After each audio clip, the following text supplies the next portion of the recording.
Hello everyone, তোমরা সবাই কেমন আছো? আশা করি সবাই খুব ভালো আছো। প্রায় 1 মাস পরে আমি ভিডিও দিতে দিই, তো আজকে আসলো আমার একটা মামার বাড়িতে মনসা পূজা। আমি সানটান কইরা রেডি হইয়া গিয়া দেখি প্রিপারেশন স্টার্ট হয়েছে না, তো আবার বাড়িতে আইয়া আলতা টালতা দিয়া রেডি হইয়া যাইতেছিলাম। তো 1 মাস ভিডিও দিতে পারছি না, কারণ আমি তখন বাড়িতে আই পড়ছি আর এমন কোনোখানে গেছিও না যে ভিডিও দিব। তো দেখো আমরা আবার বাইরে হয়ে গেছি রেডি টেডি হইয়া, ওইখানে গিয়ে দিয়ে প্রিপারেশন চলতেছে।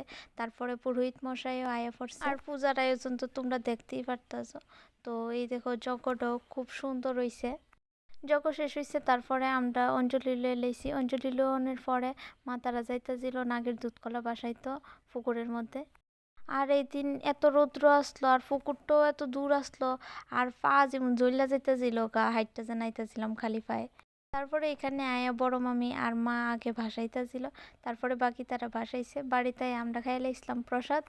আমি প্রসাদ খাইয়া তারপরে বাবু মামা তারারে আমি একটু সার্ভ করতেছিলাম। তো বাড়িতে আই পড়ছি, আর সন্ধ্যার সময় আরেকটা পূজার নিমন্ত্রণ আসলো, ওইখানে গেছিলাম। ওইখানে মাটা দেহ কি সুন্দর হইছে।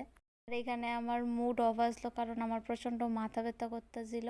তারপরে প্রসাদ টসাদ খাইয়া তার বাড়ির ডিজেও আনছিল, তো একটু ডিজের ভিডিও টিডিও কইরা আমি আই পড়ছিলাম বাড়িতে। আর নেক্সট দিন মামার বাড়িতে বিসর্জন করতেছিল।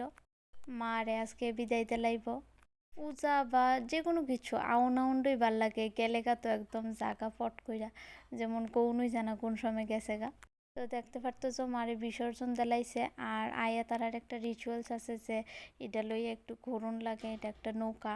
তারপরে বিসর্জনের প্রসাদ খাইয়া ইসলাম ভাতে আসলো চাটনি, ডাল, মাছ আর মাংস। ভাতটাত খাইয়া গেছিলাম গা আমি বাড়ির। তো আজকে ভিডিওটা এতটুকুই, বাবাই, দেখা হইব নেক্সট ভিডিওতে। ততক্ষণের লেগে টাটা।